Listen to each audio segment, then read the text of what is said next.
most hugely watched game all over the world. I repeat it. In the history of the Champions League, this must be the most watched Premier League game in history all over the world. Anticipations show that close to 700 million people are eagerly waiting to watch this game. And we are talking about 700 million. It can even clock a billion. So that's what makes it one of the highly heated up games that we are yet to see in the history of the Premier League. So smash like button, comment and share. If at all you're watching us for the very first time, endeavor to subscribe to this channel so as not to miss out on stories that we do upload in here on a daily. As I promised you, I'm going to be coming up with the combined 11, and here I come with the combined 11 of Arsenal versus Manchester United. You understand? We are going to consider player per player. You understand?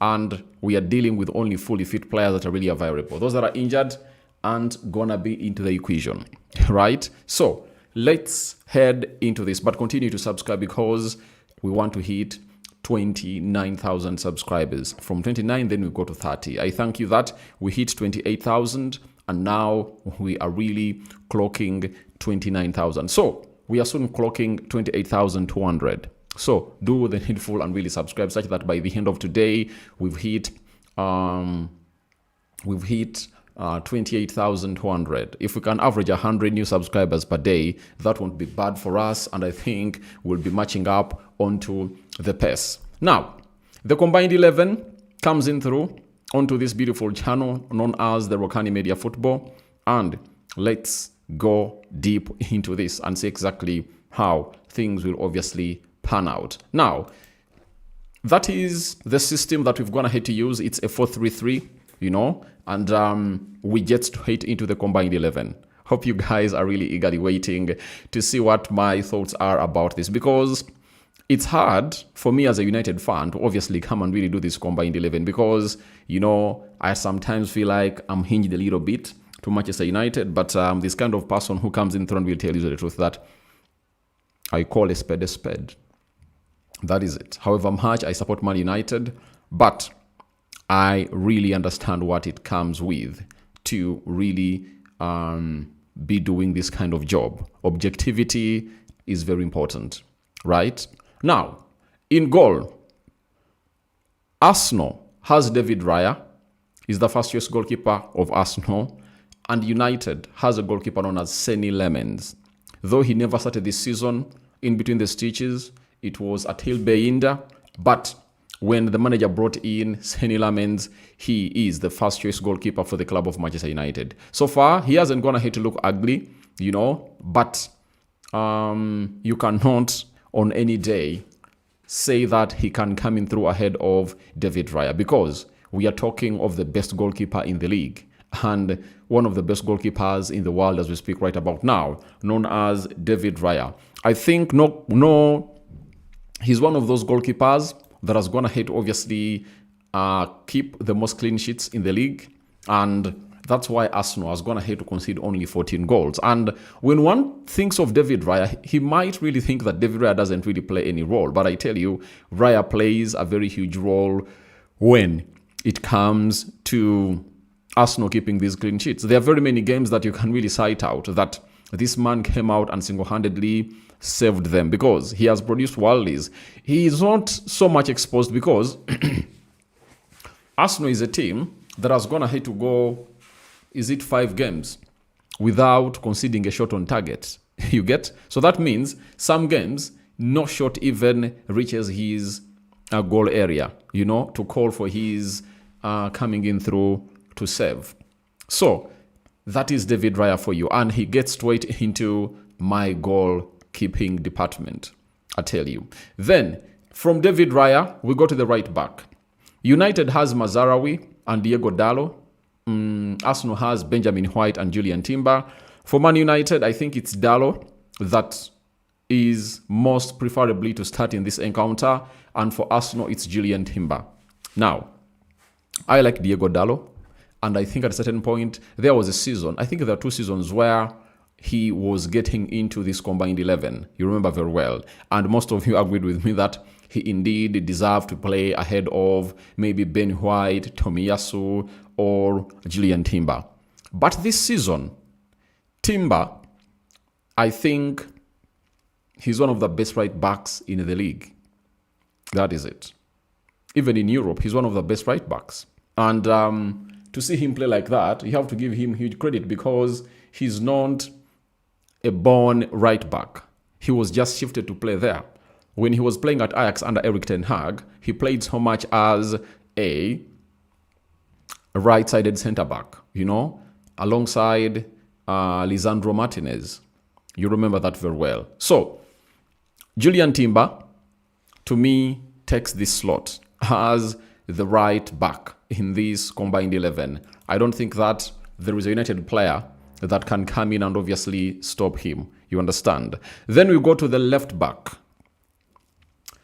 Carafiori, Piero Hincapi are back. Then the lad called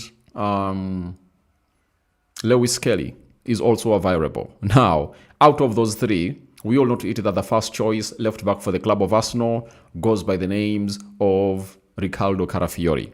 So Arsenal really having Riccardo Carafiori. When we head to Manchester United at the left back, you can talk about the following: Luke Shaw, and Patrick Dogu, right? So all those, Luke Shaw is the first choice left back for the club of Manchester United. No doubt about it. So it's Luke Shaw versus Riccardo Carafiori. I remember when we are doing the game of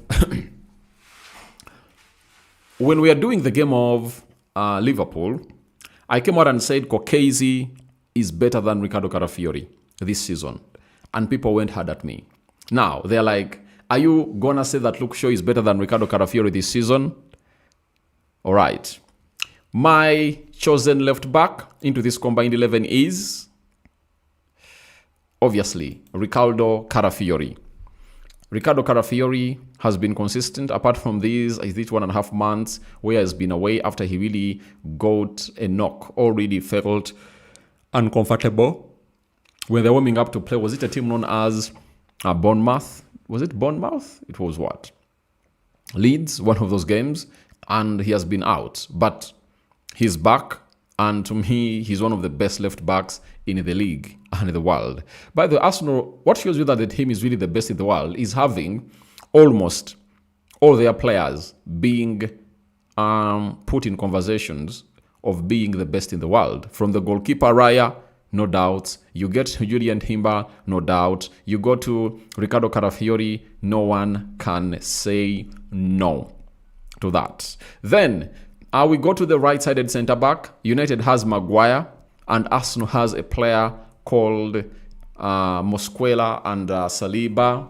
And out of all those, we all believe that it's Saliba who is going to start into this encounter. Not so? So, Saliba starting that encounter means that it's Saliba versus Harry Maguire from the side of Man United.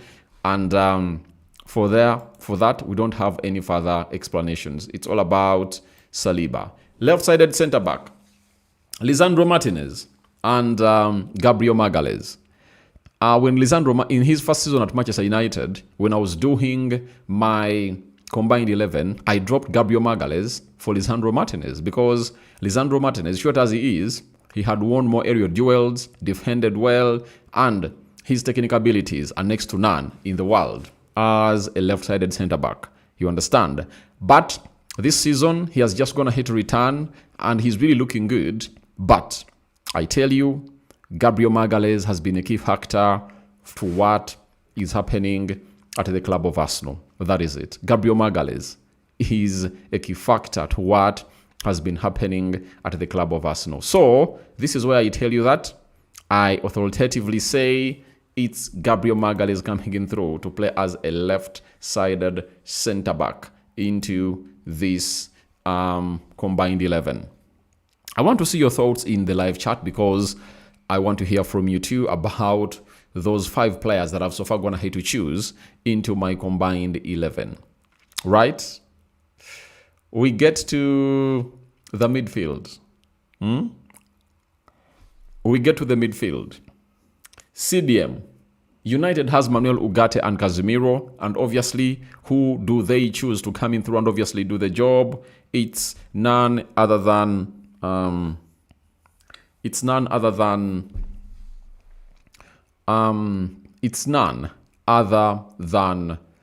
Casemiro. For Arsenal, they do have Nogard and Martin Zubimendi, and Zubimendi is their first choice CDM. Now, Zubimendi versus Casemiro, it's very clear and open that Zubimendi comes in through and takes that slot in there. Then we go to the box-to-box midfielder. There is a season when I put Kobbie Mainoo ahead of Declan Rice, and I had what we call divided opinion. Some were like, Rokani, you are lying. Others were like, you're right. And the fact was, Kobbie Mainoo was really doing better than Declan Rice. This season, Declan Rice is really cooking. I tell you, the lad is on another level. If you look at the stats Declan Rice has gone ahead to put out, there is no way you've gone ahead to obviously compare him with Kobbie Mainoo. And huge contributor is Ruben Amorim, because we've gone ahead to see Kobbie Mainoo start a Premier League game. When Ruben Amorim left and Fletcher came in through as a caretaker manager, then he also started in the Manchester Derby, where he really looked good and the manager gave him 90 minutes. Michael Carey confirmed to us that he knows Kobbie Mainoo very well because he knew him since the age of 13. So he knows what he can obviously put out on the field of play, and that's why he trusted him. But obviously, however good Kobbie Mainoo is, there is no way he comes close to Declan Rice, a man that has single-handedly boosted that midfield of Arsenal and gone ahead to contribute a lot on the set-piece deliveries that Arsenal has gone ahead to convert into very many goals. So Declan Rice comes in through as my box-to-box midfielder. Now we go to the number 10. The number 10, it's Arsenal having Eze and Odegaard, and for that we know Odegaard is the first choice number 10 for the club of Arsenal, right? When we go to the side of Manchester United, they do have Bruno Fernandes, they're having Mason Mount, and we all know to it that it's always Bruno Fernandes who is the number 10. When you look at Bruno Fernandes, he has played 19 games this season in the Premier League, 5 goals and 9 assists. That is Bruno Fernandes for you. 5 goals and 9 assists. That is Bruno Fernandes for you. So, when you go to Odegaard, I think he has played less games than Bruno. Odegaard has played 16, 3 games less, 1 goal and 3 assists in there. So, for this, I've always gone ahead to put Odegaard ahead of Bruno Fernandes most of the times. But this time round, there is no way Odegaard gets into our team. It's Bruno Fernandes Borges who comes to play into that position. Now, this is where most of you are obviously going to be maybe disagreeing with me, all agreeing with me, and we are going to the right forward. Manchester United has 2 right forwards. And in which names? They do have Bryan Mbeumo and they do have Amadi Diallo. And obviously, Bryan Mbeumo has been a favorite to play into that position for the vast majority of the season. Arsenal do have a player known as Bukayo Saka, Max Dowman, and Noni Madueke. Saka Bukayo has gone ahead to obviously be the first choice for Arsenal. So that is where we get into this and really say, it's Bryan Mbeumo versus Bukayo Saka. In the Premier League this season, Saka's gone ahead to play 20 games. He has scored 4 goals and 4 assists. That is a goal involvement of 8. We go to Bryan Mbeumo. He has played 17 games, 3 less than Bukayo Saka, 7 goals and 1 assist. So, 7 goals and 1 assist in there for you. So, Bryan Mbeumo and Bukayo Saka. Who gets into this combined 11? I'll authoritatively say that this guy gets into my combined 11. I don't know what your thoughts are about it, but I really put Bryan Mbeumo ahead of Saka because even the manager was asked about why Saka is struggling this season. You know, Saka is not at the level that we've almost gone ahead to know him about. You can all agree with me, don't so? And I know some Arsenal fans will be like, he's not better than Bryan Mbeumo, but I tell you, statistics, they match the stats. Though Bryan Mbeumo has more goals and less assists. You get? Saka has more assists than Bryan Mbeumo. But when you go to their contributions to their team this season, I think Bryan Mbeumo has really looked more better than Bukayo Saka. That is it. So I wait to see what your thoughts are about it because I know this is where people are going to come out, and obviously others come at me in the comment section. Others will be like, Rokani, you're right on what you're saying. So I'm waiting for what your feed is really going to be like. So we get to the left forward. Arsenal has 3 left forwards: Leandro Trossard, Gabriel Martinelli, and Ebelechi Eze. And out of all those, we all know to it that the first choice goes by the names of Leandro Trossard. So Arsenal is flaunting Leandro Trossard onto this side. For Man United, they do have Matheus Cunha. They do have, I've gone ahead to say Patrick Dogo being played as a left winger in most of the games in here, ever since Ruben Amorim was sacked. And at the look of things, Trossard takes the slot in there. Trossard, he's my left forward in this combined 11. Now, we head to what we call the center forward. Benjamin Sesko, Manchester United. Joshua Zirkzee, Manchester United. Those are the forwards that United will front for you. And we all know to it that it's Sesko who goes ahead to play as a number 9. Though sometimes we're going to have to see Bryan Mbeumo being played as a number 9, false number 9, Mason Mount, but we all know who the number 9 of United is. It's Benjamin Sesko. Now, when you look at Benjamin Sesko, he has played 17 games, scored 4 goals, and he has 1 assist. That is Benjamin Sesko for you. When we go to Victor Gyökeres, he has played 20 games for the club of Arsenal. 5 goals scored and 0 assists. That is it. Now, who will be my number 9 for my combined 11? Now, Sesko is a very good striker.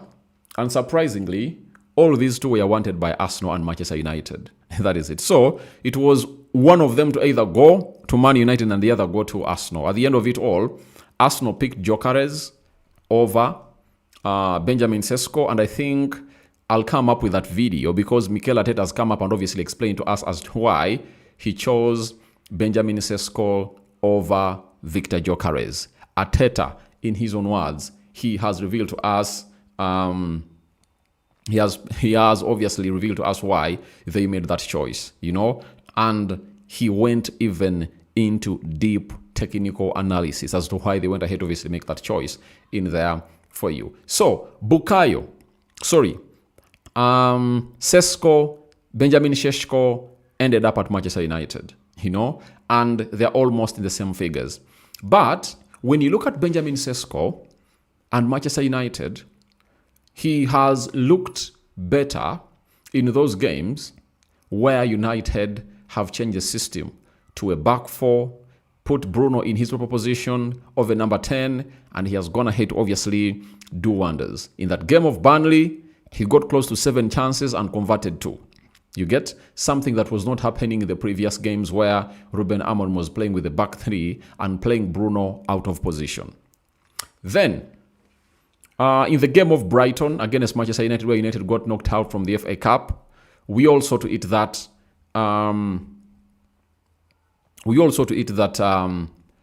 the club of Manchester United went ahead to obviously create chances for Benjamin Sesko, and it was all about to blame. You get? And they created him chances, right? Then we go to Arsenal. Victor Gyökeres. Why this guy is special? The people at Arsenal have not gone ahead to create very many chances for this lad. I tell you this. He's always in a graveyard shift, and they are trying to learn how he really plays and how he runs, I think, because he never had an adequate preseason for him with them, and maybe they're still trying to know his runs. But out of all what he's doing, the lad is never stopping. He's really putting in shift after shift, and he's like, we have to go for this. And those 5 goals that he has, I tell you, he has fought for them. He has fought for them. And this is why I come in and we let you know that Victor Gyökeres gets into my number 9 as my combined 11 commences. So that's what I've gone ahead to obviously come up as my combined 11. And when you look at Man United, they only have 2 players in, Bruno Fernandes and Bryan Mbeumo. United has 2. For Arsenal, they have Raya 1, Timber 2, Carafiori 3, Saliba 4, Gabriel Magalhaes 5, Zubimendi 6, Declan Rice 7, Trossard 8, and Gyökeres 9. And it's what we call a 9-2 split, and looks like Arsenal have gone here to take the day. And this has to excite all Arsenal fans all over the world, because you remember, it was very hard for Arsenal to go and have 9 players in a combined 11, in the previous seasons, because at least you would understand that Dalot would get in, Shaw would get in as a left back, and in the central defense, you would obviously see maybe Lisandro Martinez partnering with William Saliba, and those are 3. In the midfield, Partey and Casemiro, it was a very huge debate in there, but you need to eat that United had either would have gone ahead to obviously get 1 or 2. On Bruno and Kobe Mainoo, 1 would have gone ahead to get in there. So those are 4. And in the forward line, Marcus Rashford, there is no way you could obviously put him out. At least the split could go 6-5. You get? But this time round, the split has really put United South and Arsenal very, very, very, very much going north. You understand? So that shows you how Arsenal have gone ahead to improve and how deteriorating the club of Manchester United is. Obviously, that's a fact. Arsenal are the best team in the world, and whoever doubts it, come and challenge this. There are no facts that can come and really get out any Arsenal player into that team. You get? And I think if Odegaard never got that injury, it would have gone ahead to be very hard for Bruno Fernandes to obviously get into that team too, because Bruno Fernandes is really having, I think, 9 assists, and he has been playing almost every game. Out of the 22 games played, Bruno has gone ahead to play 19, you get. And Odegaard, each and every time he tried to obviously pick up form, he got a setback of an injury. You understand? So, I think it's really going to be hard for United to match the levels of Arsenal. And next season, we will again be here trying to do this combined 11 to see exactly how things really happen. Now, let's go to the coaches. Arsenal has Mikel Arteta, and Man United has Michael Carrick. And I think that's a no-brainer that it should be one Mikel Arteta managing this team. So that is all about my combined 11. I've gone ahead to see people flock into the comment section, and let me obviously come in through and read through what you guys are really saying about this combined 11.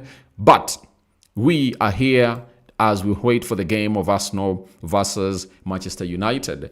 Turia Singura, you are really right. Mbeumo first. Now, having Odeke says, I chose Saka on any day against any United winger. Saka is good in corners and tracking back. Bryan Mbeumo does that very well. We've seen him do deliveries in corners, especially coming in through off the right. We've gone ahead to see Bryan Mbeumo, doing the needful that every manager would love to have a player like Bryan Mbeumo. And Arsenal also wanted Bryan Mbeumo, but Bryan Mbeumo chose United over Arsenal in there. You get? Henry Moses, football fan, United. No, it's not all about United, guys. I know you love Saka, but most of the time Saka has found himself into my combined 11. You know that very well. You know, if you've been here for some time, most of the combined 11s, I think the only combined 11 Saka never made in was when Mason Greenwood was still at Manchester United, because there was no way you could compare Bukayo Saka to Mason Greenwood. Mason Greenwood was firing up all cylinders, scoring, taking off players, you understand? But most of the combined 11s of Man United versus Arsenal, Bukayo has always gone ahead to be there. You understand? Sendagire says, how are you doing, bro? Thanks for the presentation. I really love your work. Big up and keep it up. Thank you, Sendagire. Then Henry Moses says, I'm an Arsenal fan. This is the most unbiased combined 11 I've seen ahead of this game. All right. Thank you very much, Henry Moses, for obviously coming in and obviously saying that, because I think Arsenal's dominancy has been exhibited onto this combined 11, and you argue with your facts, argue with your words, you know. I think it's only two players of Manchester United that deserve to be in this combined 11. It's Bruno Fernandes and Bryan Mbeumo. No one else deserves to be in this combined 11. I think the other one that would have gone ahead to put out competition would have gone ahead to be Luke Shaw if United started the season playing a back four. You get? I think Luke Shaw would have gone ahead to look far much better than Ricardo Carafiori, because you saw to it that when they shifted to a back four, Luke Shaw is really the Luke Shaw that we've always gone ahead to be seeing. But he was played so much in the back three, and that limits him as a player. So that's how my mind really tells me, and that's what I really think about it. The other one is Talemwa Sam. Thanks for the show, brother. Listening from Kanyinya, Chenjojo. Oh, my people of Chenjojo, how are you? That is the side of Toro. Thank you guys for watching in through. And I told you the entire world really watches us. Uganda watches us, East Africa watches us, Central Africa watches us, South Africa watches us, North Africa watches us, Asia watches us, North America does so, Europe does so, other Oceanian countries also go ahead to do the needful in there. I'm having Anthony Nyikeru says, put Dogu, Martinez, Matthias Cunha in that team.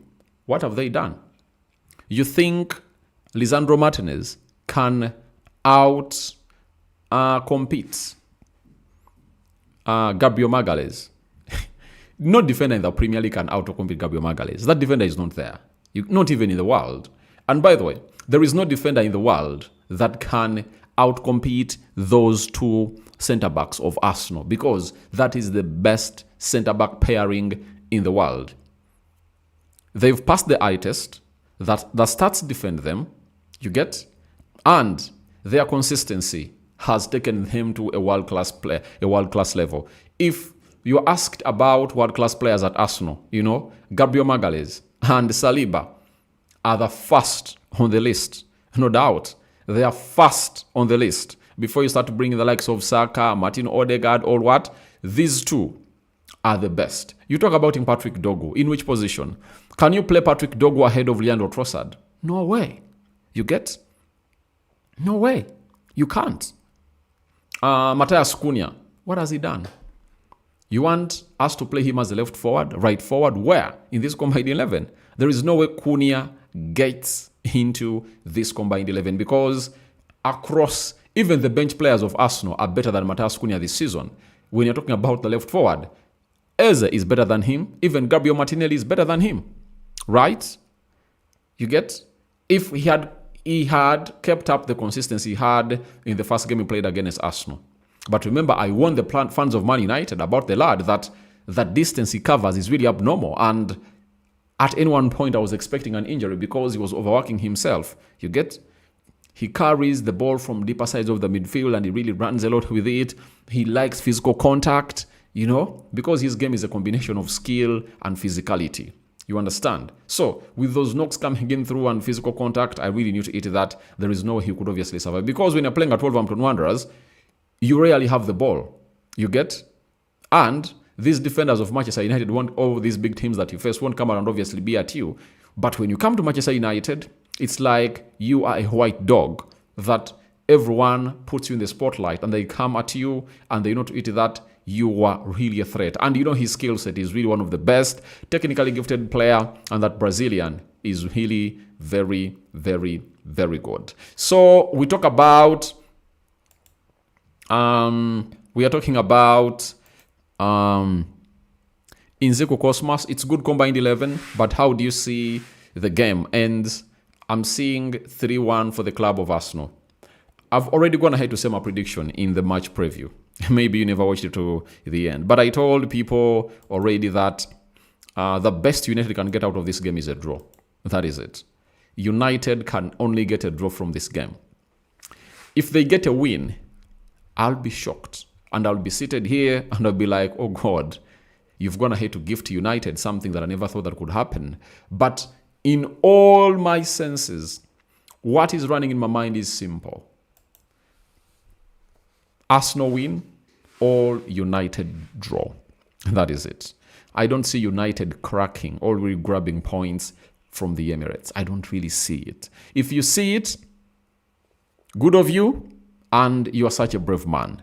Though anything can happen in the game of football. But if I'm to grade 50% Arsenal win, 40% draw, 10% United win. No, guys. 60% Arsenal win, 35% United Arsenal draw, 5% United win. That is it. Because you have to leave room for anything. In the game of football, if you've been watching football for some time, you very much know that a lot of things can happen in the game of football. So, I have Anthony says Man U 2, Arsenal 1. All right, thank you very much for your prediction. Now, guys, we are going to be streaming live again when the team news is out and confirmed. I'll be coming in here to obviously let you know who is in and who is out. So that's the combined 11, and thank you guys for giving me your thoughts about it. I'm really glad that you guys joined me, close to 60 people watching in through, and I know you're obviously going to be close to 100 when the team news